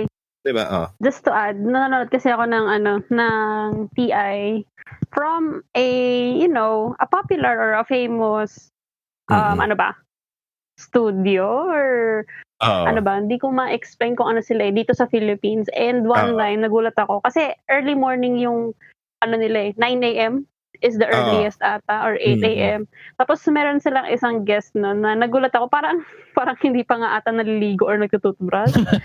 Na parang, hindi seryoso, naka-t-shirt lang siya, tapos naka-shorts. Yung shorts niya pa mukhang boxers. Tapos parang, alam mo yung tingin mo, parang wala pang ligo, parang bagong gising literal. Na parang they could have done better, or parang hindi siya presentable for me. Pero kasi yun nga, naging issue siya dun sa chat box nung live feed na yun, na parang sabi, ano ba yan, si ganito, parang naka-boxers lang or parang kakagising lang, tapos may mga nagko-comment na, or na parang hindi naman appropriate yung suot niya whatsoever, ganyan-ganyan. Tapos parang may mga nagko-comment na toxic fans na, ano naman pakialam mo, ang pinunta namin dito yung Dota, ganyan-ganyan, okay lang yan, di naman importante kung ano yung suot whatsoever. Parang may mga fans kasi nagko-tolerate na okay lang. I don't think they're tolerating. I just don't think they don't. Hindi ko sinasabing they don't care. Hindi yun ang gusto kong sabihin eh. The thing is, may fanboyism na nangyayari eh. Na parang, merong ganyan na parang sabi nila, kung naaasiwa ka dun sa suot ng caster, lumipat ka dun sa puro boobs or dun sa puro ganito, pinapakita. Hindi seryoso, nagkaroon ng ganyan Yun yung malaking problema ko dyan. Bakit? I mean, ano ba talaga ang akala ng mga nakikinig or nanonood sa mga casters? Particularly if they're presenting a game that everyone wants. Nandun na tayo eh. Dota lang pinunta natin eh. 'Di ba? Bakit ka ngayon nakasagot kung Dota lang ang pinunta mo? 'Di ba? Meaning, antayin mo yung laro. Kasi you know how many minutes pa. Nagpipilian pa sila. Nag-uusap pa sila sa team. Sinong ibaba natin. Sinong pipili natin mga characters. Ano ang strategy natin on this round. Bakit ka nandyan? Bakit ka na sumasagot sa mga comments? Kung ang pinunta mo lang is Dota. Diba? But the thing is, hindi totoo kasi yun eh. Ang pinunta natin is yung show. Kaya tayo nakikinig sa mga Filipino casters is because pinunta natin yung show at gusto nating maintindihan yung mga sinasabi nila. Kasi kung ang pakialam lang natin is yung voices nila, di ganito na rin dapat yung setup nila. Podcast voices lang. Walang kahit ano lumalabas kung hindi yung Dota lang. Di gano'n na lang tayo. Kaya lang, they decided, or their company has decided to actually show their faces. Why? Because there is celebrity. Meron din tayong tinatawag na kasama sila sa industriya eh. And eventually, they would be awarded through their years of service pagdating sa shoutcasting. So, andun na tayo na pinunta lang natin Dota and everything like that. Pero isipin mo na lang, ang pinunta mo lang sa Showtime is yung show nila. 'Di ba? And yung lahat ng mga host is nakapambahay lang lahat. Manonood ka pa ba? 'Di ba? Parang ano ba 'to? Sino ba 'tong mga 'to? 'Di ba? Kasi yun yung gusto natin eh. It's not because you're a fan, you're watching these shoutcasts and everything like that, or shows for Dota, for League of Legends or whatever. Is that your these companies are doing this because they want somehow to go mainstream, at least to be well known. Ngayon, kung hindi ka fan ng Dota, hindi ka naman masyado nanonood ng Dota, pero alam mong the international to, TI to, ito na yung main event. Hindi sila nanood ng mga maliliit na event. Ang hinanood lang nila ngayon is ito na yung main event. At naglalaro Pilipino. Sa tingin mo, hindi mo mas maganda kung ang nagpe-present sa'yo seryoso din sa pagpe-present? Hindi yung naka-t-shirt lang, hindi lang yung kung ano lang ang suot, kung ano na lang ang buhok. 'Di ba? Kinikriticize natin yung mga babae na grabe maka-makeup, grabe makaganyan, ganyan. Kasi ang mga babae, iniisip nila na kailangan presentable ako sa harap ng camera. Sa tingin mo ba yung makeup na ginawa ng isang caster na yon is yun ang makeup niya everyday? Hindi. Baka nagpa-powder lang yan, tsaka nagli-lipstick, lalabas na. Pero dahil they need to present, they need to conform themselves to a particular presentable manner. Ngayon, kung sa tingin mo ganun kakagaling, edi sige, tuloy mo lang yung shoutcasting mo na ganyan ang itsura mo. Tignan mo kung may pupuntahan ka. And number one yung, ang isa sa mga veterans na is si Trike, di ba, VIVZ? Yes. Di ba? Si Trike ang isa sa mga nasan si Trike ngayon? CEO na siya ng Tier 1. So, sa tingin mo ba si Trike magkakast pa yan ng naka-t-shirt? Di ba? Hindi magkakast yan ng naka-t-shirt. Nagcast siya. Nagcast siya nitong TI. Pero hindi diba? siya naka-t-shirt lang. Hindi siya naka-t-shirt. He's already bringing himself up. Kung gusto mo lang pala mag-shout ka, magsasalita lang dyan kung ano-ano tungkol sa mga sige, go. Tignan mo kung may pupuntahan ka. Kung merong sponsor na nakukuha sa'yo. Kasi yun yung goal natin lahat dito eh. Kaya tayo na dito sa gaming industry, kaya dito tayo sa show industry, pagdating and we're presenting game and everything. Kasi eventually we want to be noticed and we want to be paid for what we love to do. Diba? Pero if you're part of the 1% na parang ang tigas lang talaga ng ulo, wala akong pakialam kung ano gusto mong, diba? I could even appreciate kung yun talaga yung trademark mo eh. Diba? I mean, yung branding. Yun yung branding mo eh. Ang brand mo talaga is gusgusin talaga itsura. Diba? Pero kung tatlo kayo dyan, mukha kayong gusto, huwag na kayong mag-cast. Diba? Mag-voice over na lang kayo, which is, wala kasi akong issue sa voices and sa casting abilities ng mga nagka-caster ngayon. I have no issues whatsoever and you guys are doing a good job. Pero please, pagupit naman tayo minsan. Di ba? Parang, pagupit ka man lang. Di ba? Alam ko, some people are actually sporting a beard or whatnot. Pero are you sure that's a clean-cut beard in front of, ilan yun? I mean, isa nakita parang 80,000 yata yung nanonood na tao. Parang sabi ko, 18 to nung laban ng TNC. Diba? Parang 18,000 katao. Kaya mo mag-fill up ng isang stadium, ng isang maliit na stadium or isang gym dyan. 18,000. Diyos ko. Tapos wala ka lang. Ano lang itsura mo. Diba? I'm not saying this because I'm bad-mouthing you guys or whatnot. Pero I mean, seryoso. Konting disente lang, konting consult lang sa ating mga fashion experts na babae, kung ano bang bagay na suotin. Yung tie nyo, hindi naman nagmamatch. Nag-coat and tie ka nga, kamaong ka naman. Di ba? Parang, I mean, present yourselves. Kasi, what I'm warning mga casters nga sa mismong event di ba? Yun na lang eh. Oo, yun na nga lang eh, di ba? Sino hiling mag-present ng pag TI Manila yata? Pag Manila, Manila Major. Yung kalbo, na dating celebrity, I think. He doesn't go out in t-shirts and whatnot. He always goes out in coat, he consults, ganyan-ganyan. Hindi naman pwedeng gawin rason, dati kasi celebrity kaya may pera bumili. Chong, ayaw mo bumili sa ukay-ukay, maayos pa yung damit mo. Bagayan mo lang. Basta ang akin lang, I mean, we owe our audience everything. We owe the new viewers that are coming in, that are getting interested. And you guys are the first thing that they will see. Diba?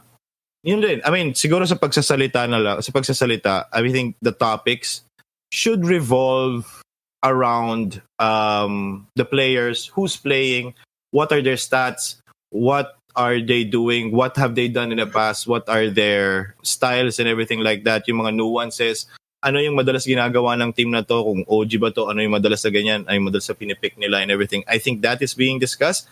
But the thing is, sometimes it's about you, whoever is on there. Kumusta ka na? Ganyan. I mean, you guys are doing private jokes for what?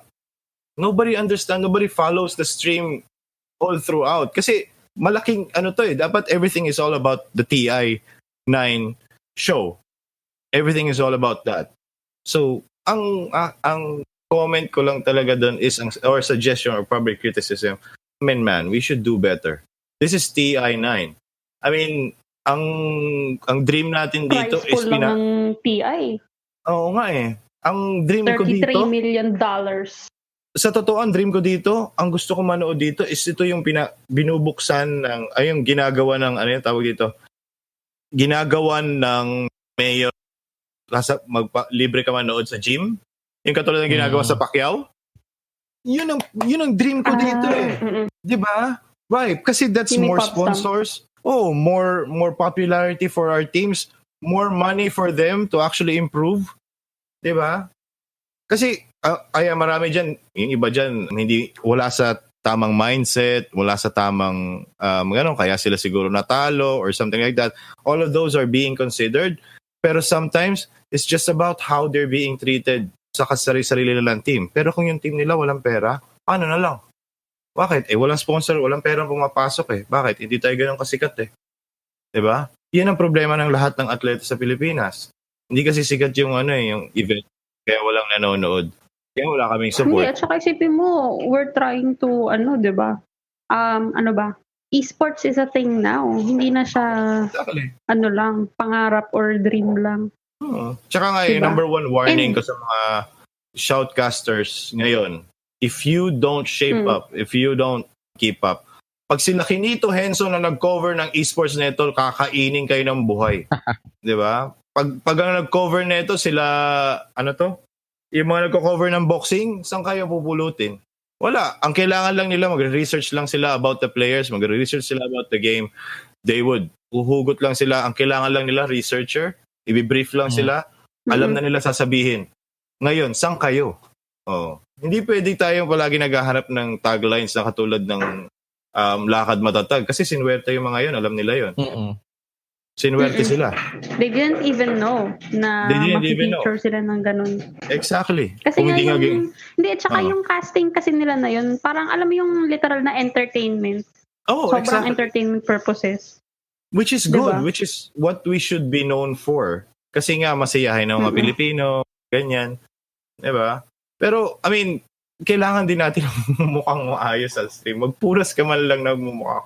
Ano yung tawag doon? Bigyan na kita ng example. Meron akong pinafollow na shoutcaster sa ML. Pero every time he goes out, talagang naka-coat and tie. Or as in talagang naka-coat. Even sa mga events. Kasi isipin mo na lang, sila sa mga malls, yung mga tournament ng ML. But still, even if it's a small event, diba? Naka-formal attire siya. Kasi, they're representing the industry, the game. So, yun. Exactly. Ito na lang, sample Ito, Lodi natin to. Diba? Lodi natin to. I think si VIVZ naman, kilala din to eh. Diba? Pwede natin si Calbs.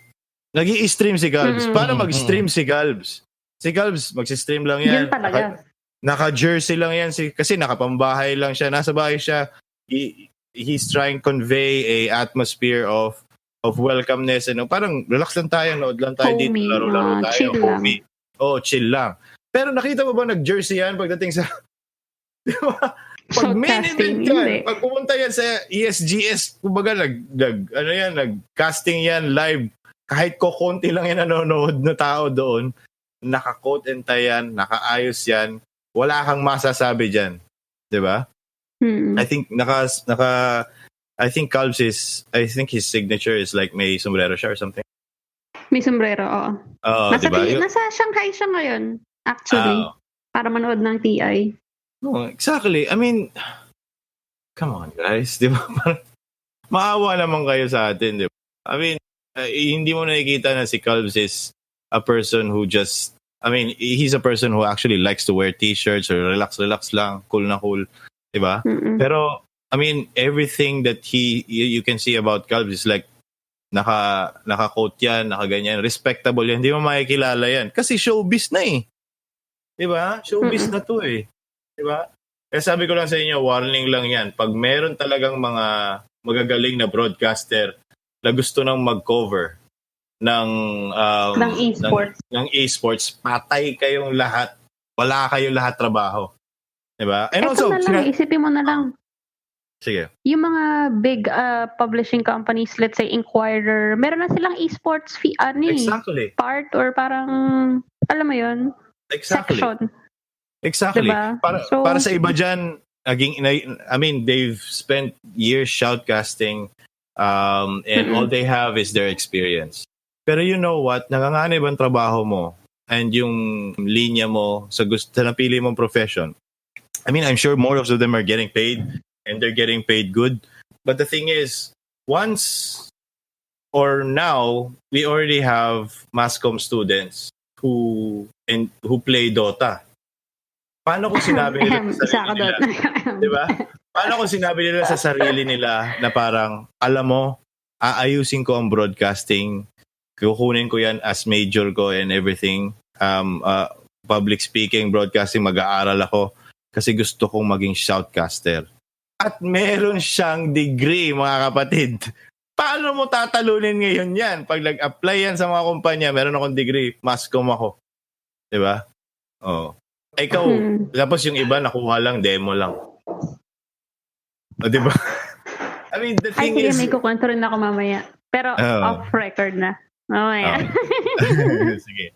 Ako yan. Madami tayong off the record. I-live kaya natin off the record. Ang labo yun, no? Yun. Ang sinasabi ko lang is parang sana let's take this as a initiative sa atin or opportunity. Maging maayos na yung shoutcasting natin. Sana maging maayos na yung presentation natin sa tao. Kasi simple lang naman yun eh. Wala namang mahirap dun gawin eh. Konting, pagupit ka man lang, kahit gusto mo mahaba, naintindihan ko, nagsuklay ka pataas and everything. Pero sa tingin mo ba, hindi ka man lang magpapagupit? Para sa pinakamalaking event ng Dota na sinashoutcast mo, hindi ba pwede yun? Diba? Ako nga, sponsoran ko na yung makeup nyo eh. Kahit yung foundation ko na kayo lahat eh. Diba? Parang, come on, ang oily na mga mukha nyo pa. May spotlight pa kayo. Diyos ko, kita-kita, mga kapatid, di ba? Diba? Pero, kasi nga, like I said, ulitin ko, make this brief. It's like, it's just how you present yourselves in front of the camera is the problem. Di ba? When a first-time viewer actually sees your shoutcast or sees your show, whatever you want to call it, if they stick around because you guys look good, then they will listen to what you're saying. Diba? Diba dyan, meron naman tayo sinasabi na parang first 5 minutes of a conversation is actually good and how you present yourself is actually important. Oh. Kasi punta ka sa isang interaction eh. Ganun. Exactly. Alam mo, kaya lang ako kasi that's the reason why I'm so adamant on correcting this is because siniseryoso ko kasi ang gaming industry. Kung sa tingin nyo, laro-laro lang talaga to lahat. Laro-laro lang talaga to lahat. Itigil na natin to lahat. Diba? Pero people are making livelihoods in the gaming industry. This is their life. This is their lifeblood. And if ang tingin lang natin dito is parang wala lang, stepping stone lang sa inyo, yung shoutcasting, hindi nyo naman talaga pangarap niya. You have to get out of the camera. Alis na kayo dyan kasi mas maraming may gustong mag-present ng sarili nila. Diba? Yun lang. And that's the first rule of public speaking. Exactly. Diba? Being presentable. Kasi no one will believe you if, alam mo yun, hindi ka presentable tignan. Kahit saan naman yun yung unang tinuturo eh. Diba? Kahit nga sa interview eh. Exactly. Kahit orange pa ang kulay ng buhok mo, pakikinggan ka nila, kung maayos ka naman, ikaw orange. Baga, iba-iba ng kulay mo ng buhok mo, hindi ka pa nagdadamit ng maayos and everything, mukha kang gusgusin, paano na lang tayo? Di ba? I mean, simple lang naman yun eh. I mean, like I said, I don't have an issue with how the typical Filipino shoutcaster does the broadcast, meaning yung sinasabi nyo dyan, walang issue yan. Yung mismong sinasabi, the content. Walang problema dyan kasi alam niya yung craft nyo, kilala nyo yung mga lahat ng heroes, lahat ng kailangan nilang gawin, lahat ng moves, kilala nyo yung mga players, lahat din ng moves nila and everything, which is great. Ang siguro, sabi ko nga, ang idadagdag ko lang doon is pag-usapan nyo everything about the players, even if pre-fight. Pre-fight pa lang. Oo naman, pinag-uusapan nila. Oh, hindi. Kasi pinag-uusapan nila. Kasi yung iba dyan, nagkakaroon ng private jokes. Hindi alam ng mga viewers yon. Wala kaming alam kasi private joke nga yun. Diba? Wala kaming alam sa buhay ng mga shoutcaster. Ang pinapanood namin is yung Dota. Diba? Ano na parang nangyari? Parang so far naman, doon naman sa napanood kong company or whatsoever na yun. So far, so good naman. I mean sa akin kasi may mga analyst talaga sila. Like, ano yung mga usual picks and whatnot. Siguro may mga certain inside jokes, pero hindi naman siya sobrang impacting for me. Sa akin okay lang. Ang main concern ko lang din talaga is the looks. The looks, ayun. Kaya iniisip ko lang kasi parang every time that you present, like, I mean, ako, as a gaming journalist, every time I say a jargon, I have to explain it in some way. I have to put parentheses para ma-explain ko yon. You don't always expect that the person is actually following you religiously. Nakilala na niya kung paano ka magsalita. Pero there are some jargons, something that sometimes are being mentioned in a Dota 2 shoutcast or Dota 2 show that only Dota 2 fans can understand. So walang sabihin, you're in a closed circuit. Kayo lang nagkakaintindihan. And you guys will not entertain sponsors kasi hindi nila naiintindihan sinasabi nyo. Hindi niya alam kung ito bang jargon na to is pasok ba sa brand ko para i-sponsor ko tong show na to o hindi. 'Di ba? So lahat yan falls into place in the long term and for the company that you are working for. 'Di ba? If no one's checking you. Inisip ko din kasi Inisip ko din kasi siguro complacent sila na sila lang naman yung wala pa silang kalaban . Wala pa silang competitor when it comes to, shoutcasting TI. Kasi saan ka pa ba nakakita ng I mean aside from ayoko mag-name drop pero aside from that certain agency, 'di ba? Saan ka pa ba nakakita ng big time na may pub stamp at may ganyang production? Wala Oo. Kaya complacent sila na, hindi, okay lang. Kahit ito lang so natin, wala naman silang choice Saan ba sila manonood? Yun yung nasa utak nila Ang problema nga lang kasi sa utak nila is, you guys are trend-setting. If you guys are the first and the only one, you guys are trend-setting. From moving forward, that will be the standard. Bakit? Kasi kayo yung successful. So if you do it wrong... wait lang, may naalala pa tuloy ako. Then everyone will do it wrong also. Eventually, lahat kayo masya-shutdown kasi mali naman yung ginagawa niyo. Ano yan? Meron ako nalala doon sa habang nanonood ako nung casting. Meron kasing isang shoutcaster doon na medyo nakakaantok siyang magsalita. And at the same time, yung isang certain hero sa Dota 2, si Sven, ang lagi niyang banggit is S-Ben. Si S-Ben daw. Tapos parang nagki-cringe ako every time na naririnig ko siya. Meron ding mga ibang audience na nagki-cringe. So, nag-comment sila na, ano ba naman yan? Bakit S-Ben? Hindi naman yan si S-Ben. Ganyan. Tapos parang, yun nga, yung fanboy mindset nandun na, ano ka, perfecto? Ano naman, kung di magaling magsalita or di magaling mag-pronounce, okay lang yun.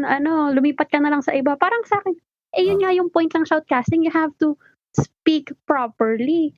Pronounce the words properly, di ba? Para kasi ako, pag nanonood ako ng ganyan, naka-on lang siya sa laptop ko Pero I don't really watch.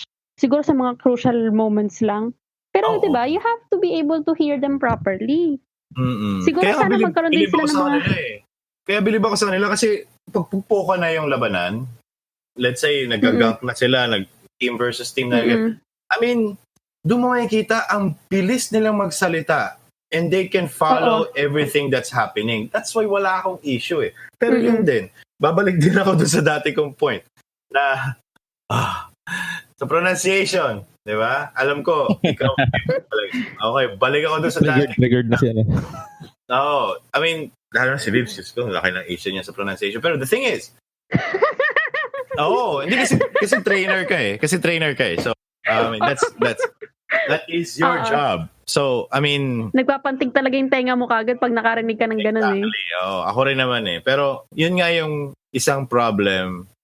And I think it's the same... the problem is actually arrogance. Sinabi mo na yun yung point na parang, kasi kami lang nagaganito Diba? So, ano ngayon? Wala namang ibang competition. Hindi naman namin kailangan mag-improve kasi kami lang kumikita. Ganyan. And it also goes to show with some of our... what do you call this? Some of our tech reviewers. It's the same issue. I mean, 90% of them can't even pronounce the products that they are selling. This is the entire review is actually a paid video. Ito sa YouTube to madalas Pero it's a paid video. Binayaran ka ng sponsor mo para i-review mo yung bago naming product. Hindi mo naman binili yan sa market tapos ni-review mo Siguro sa start ginagawa niya yan. Pero by the end, you guys have so many followers. You guys have so many reviews already. The thing is, you can't even pronounce some of the words that are, hindi mo man lang aralin kung paano i-pronounce siya. Hindi mo man lang Bakit? Sasabihin mo na lang siya. Why? Kasi yun ang gusto ng fans mo. Kasi ganun yung mga fans mo. Ganun yung, can you at least, educate your fans on how to pronounce these words properly? Diba? Parang, ang hirap magbigay ng example kasi ang daming mali. Di joke. Hindi, parang sa akin, sana magkaroon man lang sila ng mga seminars.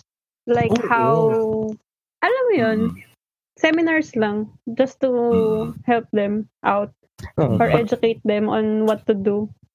Yung like sa dating episode natin yung support to Oo, support to e-sport. Kahit yung mga surrounding yung casters, yung video yung the whole industry around esports.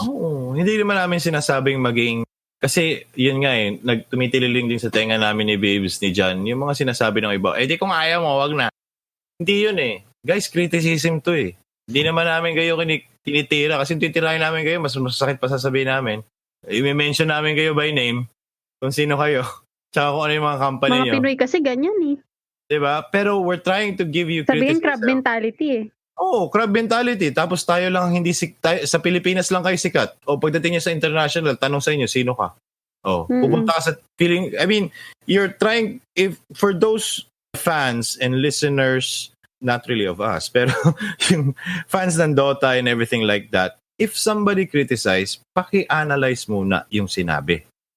May point ba yung sinabi o tinitira lang yung Diba? Ano ba yan? Ganyan. Dito kasi toxic fans Yun nga Toxic fans kasi dito Babalik ta rin pa yung sitwasyon sasabihin pa, ano ba yan? Toxic ka. Kagaya nun, may nag-comment lang na, pakiayos naman yung pronunciation ng Sven kasi Sven yun, hindi Sven. Nagalit na yung mga fans na, ba't mo kino-correct? Ganyan-ganyan, epal ka lang, whatsoever.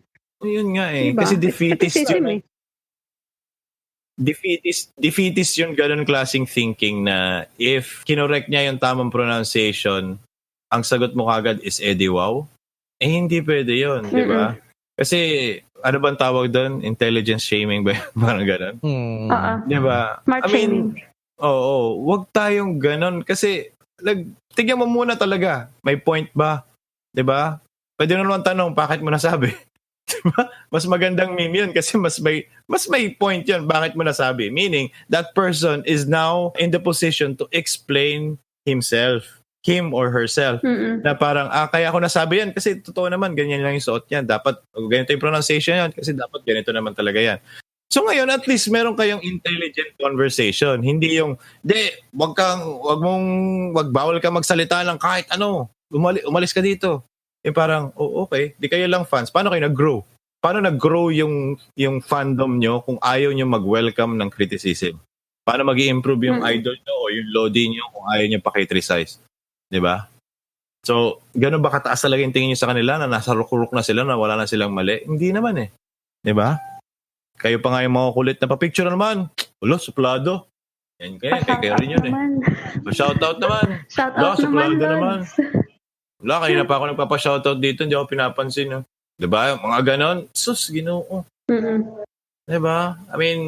Seriously, we need to improve not only step up yung mga ganyan. Konting konting open-mindedness lang, 'di ba? Kahit hindi sa networking, pero open-mindedness lang. Sa pag-iisip naman ng konti, hindi naman lahat negative ang sinasabi. Meron diyan mga criticism naman talaga na magtatama, 'di ba? So, I hope may tinamaan naman sa mga sinabi namin ngayon. Sana narinig nila tayo, 'di ba? Hindi, may narinig nila tayo, 'di ba? Player FM, woohoo! So, sana mapakinggan yung, marinig niya yung mga comments namin. Hindi, kasi nga, kaya we're not mentioning names because we've seen a lot of shoutcast pagdating sa TI kasi nga, malaking event to eh. Pero do you think shoutcasting on your pambahay kasi ganyan-ganyan is okay? Diba? Problema ko dati yan sa mga ahente ko eh. Parang pinipilit talaga Pinipilit magchinelas sa opisina eh. Hindi, okay naman to. Nike naman to. Wala pa kailam chinelas yan. Di ba? Meron nga akong ahente, naka-short lang, tsaka literal na chinelas eh. Gigil din ako eh. Di ba? Parang sinasabi, hindi, yung galing naman namin yan. Hindi, Chong. Hindi. Company rules, boy. Kung hindi ka marunong sumunod, hindi ka makikinig kahit kanino after this. Di ba? Parang, oh God. Simple lang yun. Marami akong mga ente dyan. Nasa Ayala kami. VIVZ Ayala. Diba? Ayala, Makati. Oh my God. Papasok ka sa RCBC Tower, nakachinelas, siga ka pa? Nakikipag-awit ka ba sa gwardya? Nakachinelas ka, boy. Siya pa galit. Ikaw pa galit. Bakit? Ay, hindi nga kita eh. Under kita eh. Paano ka magmamataas dito? Diba? Parang, yung ganun klaseng thinking is immature eh. Diba? Pero kahit mga bata pa yung mga nanonood ng mga Dota and everything, I know na kaya niya naman maging mature kahit papano. Huwag tayong ganun. I mean, let's let the criticism flow. If it's uncalled for criticism, malalaman nyo kagad eh na pang-aasar yan. Wala yung pangit naman yung walang kwenta. Yan, yung mga wala talagang sense. Kasi parang pag tinanong mo, bakit mo nasabi? Hindi niya may explain yun eh. Gusto lang niya sabihin. Diba? Pero pag pina-explain mo yung isang criticism, ma-explain niya yun. Kasi concerned siya eh. Diba? So, yun lang.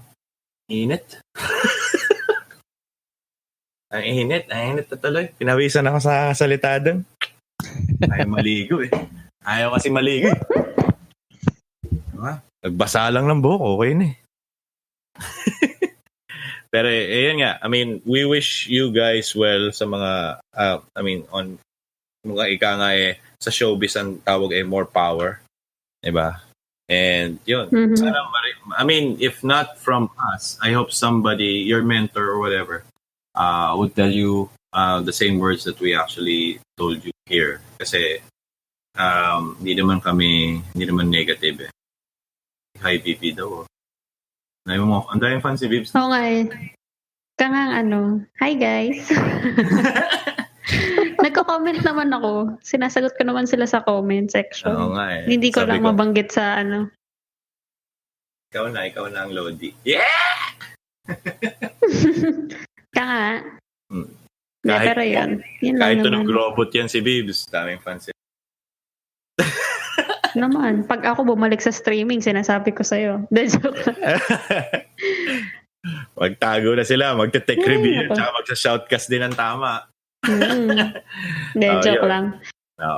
So, ayun. Wala pa tayong announcements, John? As always, subscribe. Makakatulong yung reviews. Kung gusto niyo yung episode na to or any previous episode. Oo nga, guys. Tama guys review. Criticism, kung may criticism, dun yun na rin nailagay. Oo nga, kung may criticism kayo, yun yung tamang avenue. So, balik i-click nyo lang yung 5 stars, tapos pwede na kayo mag-comment ng kahit anong gusto nyo. Dahil seryoso ako, yun naman talaga yun, di ba? Hindi kasi mag-activate yung comment section pag hindi nyo click yung 5 stars. So, 5 stars, tapos 5 stars talaga. Fishing ka. Kung up to 10 yan, mga 11 gawin natin, mga ganyan. Konting, para sa amin na lang yung 1. Hindi. So, makakatulong talaga sa stream namin kung anong kailangan namin improve, kung may audio problems kami. Kung kailangan na ba namin pondohan si VIVZ ng sarili niyang VPN talaga. Tapos, para diba? Kung kailangan namin kausapin ng Prince ng Dubai para bigyan ng matinding internet connection, the fastest one. 5G network, yung kwarto lang ni gagawin po namin yan. So, ayun. Pero nakakatuwa ako nga, ang dami palang nagko-comment, no? Ngayon ko lang din in-open ulit. Wait lang. Ayan, sa'yo naman lahat yan eh. Section. Yes, I know. Ano naman ikaw ang star of the night. De, joke na. Ito naman, masyado ka namang ano. Anyway, wala pa tayong guest, Bibs. Kuha tayo ng mga guest. So, sige, hanap tayo ng guest. Oo. Si Alexa, tanongin natin yung gawin na nga lang natin showbiz talk show to. Hanap tayo ng mga dito sila. Hindi pa ba to showbiz talk show? Gawin natin. Guys, narinig niyo na kay Bibs. Magbabago na kami ng format. Gagawin na namin tong blind item. Hindi mga blind item. I-guess natin talaga yung may mga issues sa okay. So, nervous laugh ba yan? Narinig ko. Oo. Mag-guess natin talaga sila. Dito nila ilalabas yung side nila, di ba? Diba? Ano ba talaga? Sandogang? Obra? Parang tapos naman na yung issue na yan. Tapos na yung issue na yan. Siyempre, gusto natin t-shirt gang na daw. Oo nga. Alos na lang. Gilig talaga to. Hindi nalalaos na daw yung sandogang. Ayan. Pero yun nga. Nalalaos na kasi yung sandogang, kaya tigang na daw. So, ayun. So yun, guys, salamat sa pakikinig sa mga rants namin and everything. And yun nga, if you have criticisms or anything to say about that we can improve, please use the review of wherever you're listening from, whether it be from Spotify or iTunes or Player FM. Usually Player FM kasi mas madali talaga makinig doon, wala nang install eh. Kahit ng browser lang pwede na eh. Pero yun, we're here to listen and we're here to improve our podcast in any way. Okay. Yun, kung meron kayong mga guests dyan na kakilala, i-connect nyo kami. Mag-guest dyan. Yeah. Ayun. So, Bibs. Wala naman akong final words. Thank you lang sa mga listeners natin as usual, and subscribe or follow kung ano man yan. Listeners mo. Ka mag-alala, dadami yan. Pag bumalik talaga ako sa streaming, sinasabi ko talaga sa'yo na joke lang po yun. Pero plano ko talagang bumalik. Pero hindi naman ako nag-expect ng sobrang daming followers. Kasi nga, ayoko siyang gawin talaga na, as much as possible, ayoko talaga siyang gawin na something as, avenue for earning money. Mas gusto ko siyang gawin as a hobby talaga. Parang pantanggal stress. Hindi ito yung panggagalingan ng stress ko. Yun lang. Yun. Dami sinasabi. Daming hugot. Sige. Okay. Okay, so thank you guys for listening and good morning. Okay, huwag masyado puro ko laro ha. Have a great day. Bye. Have a great day. Bye-bye.